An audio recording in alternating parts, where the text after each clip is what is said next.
عن عائشہ قالت قال رسول اللہ صلی اللہ علیہ وسلم فی مرضہ الذی لم یکن من لعن اللہ الیہود والنصارى اتخذوا قبور انبیائہم مساجدا قالت فلولا ذاک ابرز قبر غیر انہ خشی ان یتخذ مسجدا۔ اس روایت کا متن بھی صحیح مسلم سے لیا گیا ہے اور رقم ہے 828۔ سیدہ عائشہ رضی اللہ عنہا بیان کرتی ہیں کہ رسول اللہ صلی اللہ علیہ وسلم اپنی جس بیماری سے جانبر نہیں ہو سکے، یعنی جو آخری بیماری ہے جس کے بعد آپ دنیا سے رخصت ہو گئے، رسول اللہ صلی اللہ علیہ وسلم اپنی جس بیماری سے جانبر نہیں ہو سکے، اس میں یہ وہ خاص طور پر کیوں بیان کر رہی ہیں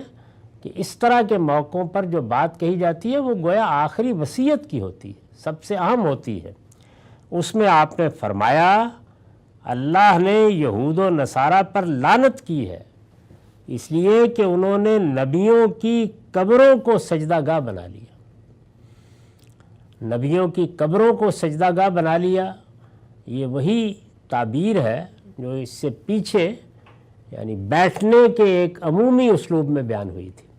آدمی جب بیٹھے گا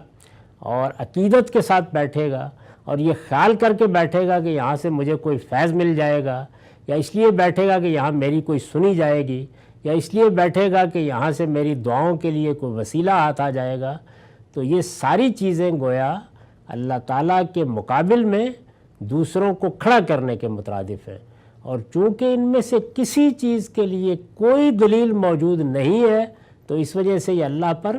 سیدھا افطرا ہے، جھوٹ باندھنا ہے اللہ تعالیٰ پر۔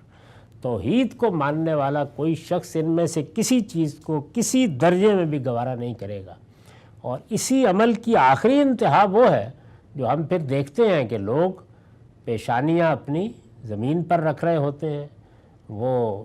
جھکے ہوئے ہوتے ہیں اور قبروں پر سجدہ کرنے سے بھی گریز نہیں کرتے، یعنی جو آخری چیز ہے کہ انسان کی پیشانی اس کے پروردگاری کے سامنے جھکنی چاہیے، وہ چیز بھی پھر پیدا ہو جاتی ہے۔ تو فرمایا کہ انہوں نے نبیوں کی قبروں کو سجدہ گاہ بنا لیا، یہ چیز ان کے لیے لعنت کا باعث بن گئی۔ اس کے بعد دیکھیے کیا بڑی بات کہی ہے انہوں نے۔ اس کے بعد سیدہ نے فرمایا چنانچہ اگر یہ بات نہ ہوتی، یعنی یہ خطرہ نہ ہوتا کہ تم بھی یہی کرو گے، اللہ کے پیغمبر آخری رسول کی قبر کے ساتھ بھی یہی کرو گے، یہ بات نہ ہوتی تو آپ کی قبر کو کھلا رہنے دیا جاتا۔ حجرے میں تدفین کیوں کی گئی؟ سیدہ کے اندر ہی یعنی حجرے کے اندر ہی رسالت مآب صلی اللہ علیہ وسلم کی تدفین ہوئی ہے، تو وہ بتا رہی ہیں کیوں ایسا کیا گیا۔ اس لیے کہ یہ ہم نہیں چاہتے تھے کہ کہیں کھلے میں قبر ہو اور لوگ یہ کام کرنا شروع کر دیں، تو یہاں تو چونکہ میں موجود تھی تو ایک زمانہ حفاظت کا گزر کے روایت قائم ہو جاتی ہے۔ تو فرمایا اگر یہ بات نہ ہوتی تو آپ کی قبر کو کھلا رہنے دیا جاتا، مگر اس کا اندیشہ تھا غیر انہ خشیہ ان یتخذ مسجدا، مگر اس کا اندیشہ تھا کہ اس کو بھی اسی طرح سجدہ گاہ بنا لیا جائے، تو اس وجہ سے ہم نے یہ اہتمام کیا۔ وہ اس فیصلے کی وجہ بیان فرماتی ہے۔ تو یہ بتایا گیا کہ ہمارے دین میں اس کی کتنی اہمیت ہے، اس لیے کہ دنیا دو ادوار میں تقسیم ہے۔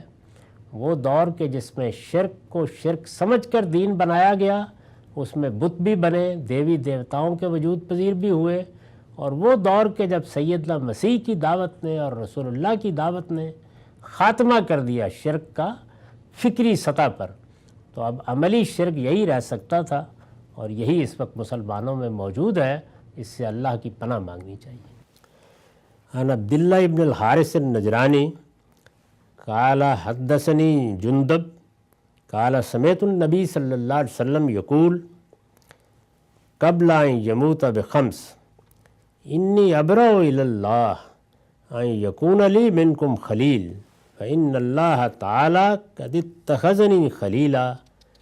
کما اتخذ ابراہیم خلیلا ولو کنت متخذا من امتی خلیلا لاتخذت ابا بکر خلیلا الا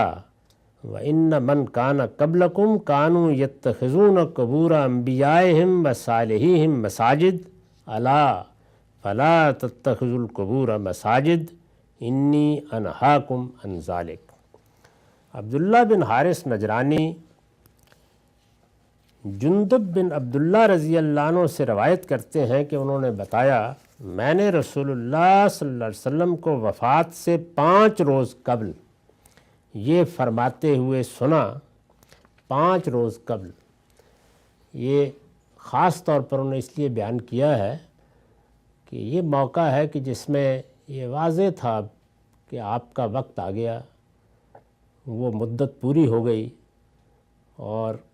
جو مرض کی کیفیت تھی وہ بہت کچھ بتا رہی تھی کہ کیا ہونے والا ہے۔ رسول اللہ صلی اللہ علیہ وسلم نے اس وقت بستر پر جو باتیں فرمائی ہیں وہ ظاہر ہے کہ ایک طرح سے وصیت کی حیثیت رکھتی ہیں۔ ان کی بڑی غیر معمولی اہمیت ہے کہ اللہ کے پیغمبر آخری وقت میں کیا چیزیں تھیں جو بیان کر رہے تھے، کن چیزوں کی طرف توجہ دلا رہے تھے، کن چیزوں کی تاکید کر رہے تھے، کن باتوں پر تنبیہ کر رہے تھے۔ تو صحابہ کرام جب بیان کرتے ہیں تو وہ خاص طور پر یہ بتاتے ہیں کہ یہ وفات سے 1 روز پہلے، یہ 5 روز پہلے، یا آخری وقت میں فرمایا تھا۔ تو یہ کہتے ہیں جندب بن عبداللہ رضی اللہ عنہ کہ رسول اللہ صلی اللہ علیہ وسلم کو وفات سے 5 روز قبل یہ فرماتے ہوئے سنا کہ میں اللہ کے حضور اس چیز سے برات کا اظہار کرتا ہوں کہ تم میں سے کوئی میرا خلیل ہو۔ یہ بڑی غیر معمولی بات ہے، یعنی رسالت مآب صلی اللہ علیہ وسلم ظاہر ہے کہ ایک باپ کی حیثیت میں، ایک حکمران کی حیثیت میں، یعنی امت کے باپ کی حیثیت میں، حکمران کی حیثیت سے، اللہ کے آخری پیغمبر کی حیثیت سے زندگی بسر کی ہے۔ لوگوں کا بہت غیر معمولی محبت کا، عقیدت کا تعلق آپ کے ساتھ رہا۔ اس میں ذاتی تعلق، ذاتی دوستی یہ بڑی اہمیت رکھتی ہے، خاص طور پر یعنی یہ تو اللہ کے آخری پیغمبر کا معاملہ ہے، عام انسانوں کے معاملے میں بھی اس طرح کی چیزیں بعض کے مواقع میں ترجیح کا باعث بنتی ہیں۔ تعلقات کے اظہار میں یہی چیزیں ہیں کہ جو فضائل کا ایک بڑا باب پیدا کر دیتی ہیں۔ ہمارے ہاں اگر آپ دیکھیے تو سیاست کی، بات کی معاشرت کی، بات کے فیصلوں کی اگر تفصیلات پڑھی جائیں تو یہ فضائل ہی ہیں کہ جو بہت کچھ نزاعت کا باعث بنے ہیں۔ تو حضور نے اس چیز کو سامنے رکھتے ہوئے یہ فرمایا ہے کہ میں اللہ کے حضور اس چیز سے برات کا اظہار کرتا ہوں کہ تم میں سے کوئی میرا خلیل ہو، یعنی میرا معاملہ یہ اب منفرد ہی رہے گا۔ میں اللہ کا آخری پیغمبر تھا، کسی خاص شخص کا میرے ساتھ غیر معمولی تعلق یہ کسی جگہ بھی حوالے کا ذریعہ نہیں بنے گا، نہیں بنایا جائے گا۔ فرمایا اس لیے کیونکہ اللہ تعالیٰ نے مجھے اسی طرح اپنا خلیل بنا لیا ہے جس طرح اس نے ابراہیم کو اپنا خلیل بنایا تھا، یعنی میری دوستی، میرا تعلق یہ سب اللہ ہی کے ساتھ رہا، اور میں اب اپنے اس پروردگاری کے حضور میں جا رہا ہوں۔ اور ظاہر ہے کہ جس اسلوب میں آپ نے بیان فرمایا ہے اس میں اب یہی کہا جا سکتا ہے کہ اپنے ساتھ دوستی کے لیے اللہ نے خاص کر لیا۔ اللہ جب کسی کو دوستی کے لیے خاص کر لے تو کوئی دوسرا اس کا خلیل کیسے ہو سکتا ہے؟ یعنی یہ بھی بتا دیا کہ میں نے کسی کو خلیل، کسی کو دوست نہیں بنایا۔ یہ خاص معنی میں ہے کہ کوئی رازدار ہے، کوئی دوست ہے، کسی سے خصوصی تعلق ہے کہ کل یہ حوالے کا ذریعہ بنے گا کسی معاملے میں۔ وہ کوئی سیاسی معاملہ بھی ہو سکتا ہے، کوئی اور نوعیت کی چیز بھی ہو سکتی ہے۔ تو آپ نے فرمایا کہ نہیں، میرے لیے اللہ تعالیٰ کی ذات خلیل کی حیثیت رکھتی ہے۔ اس کے بعد ایک اور بڑی معنی خیز بات کہی،